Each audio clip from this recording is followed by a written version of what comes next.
I have found yet another member of the family Thelypteridaceae, identified from the hyaline acicular hairs and two strap-shaped vascular bundles in the stipe.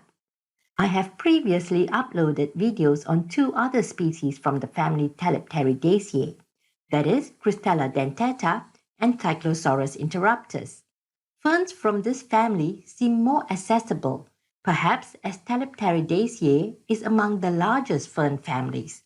The Thelypteridaceae comprises of about 1,190 species, or 10% of all fern diversity based on the Pteridophyte phylogeny group, PPGI 2016. Having identified the sample fern as from the family Thelypteridaceae, I looked for similarities and differences of the sample I found as compared to the 37 genera of Thelypteridaceae listed by Fawcett and Smith in 2021. The ferns in the genera Ampelopteris, Abacopteris, Grypoctrix, Hoicula, Pronephrium, Menisciopsis, and Meniscium had many veins anastomosing, unlike the sample, which has a single pair of veins meeting the margin at the sinus or a single pair of veins forming an excurrent vein that meets the sinus. These 7 fern genera have other differences from the sample, such as the hooked hairs in Grypoctrix, gamma in Ampelopteris, and segments shallowly or not lobed in Hoicula, Abacopteris, Pronephrium, Menisciopsis, and Meniscium. This venation pattern also caused me to eliminate Pelazoneuron, Amuropelta, Oreopteris, Plesioneuron, and Glyphidopteridopsis as the identity of the sampled fern, as these genera do not have the lowermost veins of adjacent segments uniting to form an excurrent vein as the sample has. The sample also sometimes has reduced proximal pinnae. While in Pelazoneuron, the proximal pinnae are the longest or nearly so, in Amuropelta, the proximal pinnae is usually greatly or abruptly reduced, and in Oreopteris, 5 to 10 pairs of proximal pinnae are gradually reduced. Additional characteristics that eliminated Plesioneuron and Glyphidopteridopsis as the identity of the sample is the glandular or cetulosporangia in Plesioneuron and the opposite arrangement of all pinnae in Glyphidopteridopsis. This left 25 genera to compare the sample to identify it. Proximal pinnae greatly reduced to auricles was used to exclude Pseudocyclosaurus and Strophocolon as the species identity. Of course, there were other characteristics differentiating Pseudocyclosaurus and Strophocolon from the sample, such as sporangial capsules with sessile glands or setae in Strophocolon, and lowermost veins of adjacent segments never united to form excurrent veins that run to the sinuses in Pseudocyclosaurus. The sample could now be from the remaining 23 genera. Mesopteris, Pacau, and Mesophlebion's lack of surface hairs, as opposed to the sample fern's hairy abaxial and adaxial surfaces, excluded these 3 genera as the sample's identity.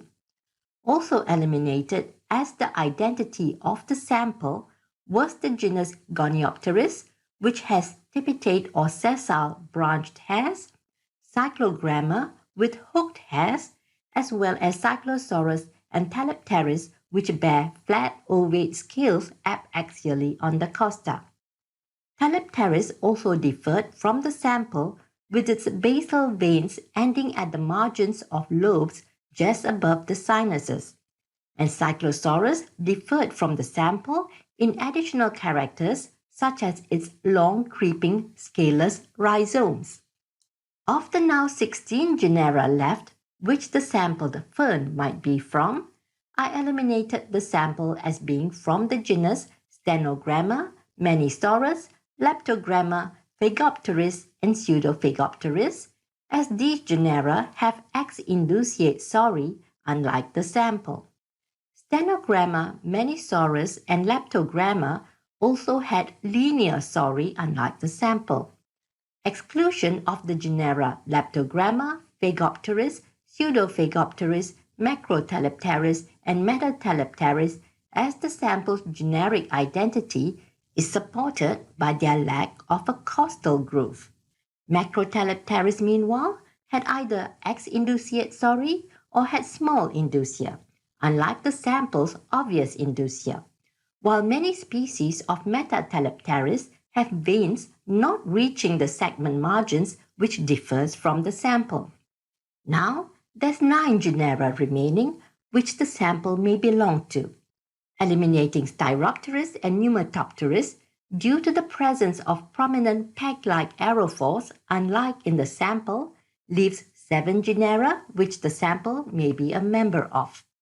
Of these 7 genera, Chingia, Coryphopteris, and Trichonospora were eliminated as the species identity due to these 3 genera having erect rhizomes which are trunk-like in Chingia and Coryphopteris.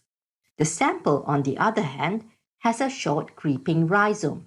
Additionally, Trichonospora has trilete spores versus the sample's monolete spores.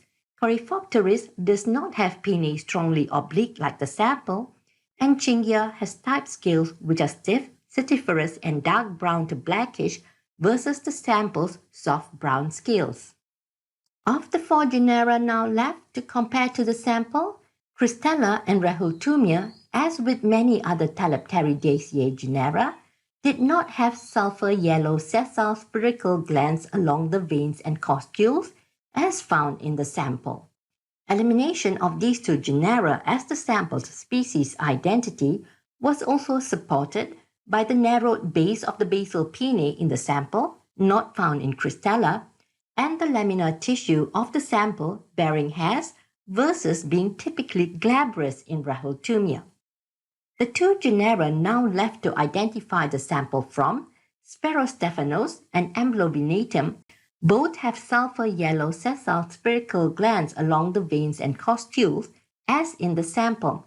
However, Sphaerostephanos is different from the sample, having stipe with scales at apices as well as bases, much reduced pinnae present at base of fronds, sporangia often citulose or with sessile glands just below the annulus, and spores with wings.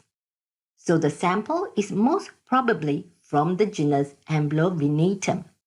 When searching the literature, it should be noted that species in the genus Amblovenatum have previously been known as Amphineuron. The Amblovenatum, or previously known as Amphineuron, recorded in Peninsular Malaysia, are Amblovenatum opulentum and Amblovenatum immersum.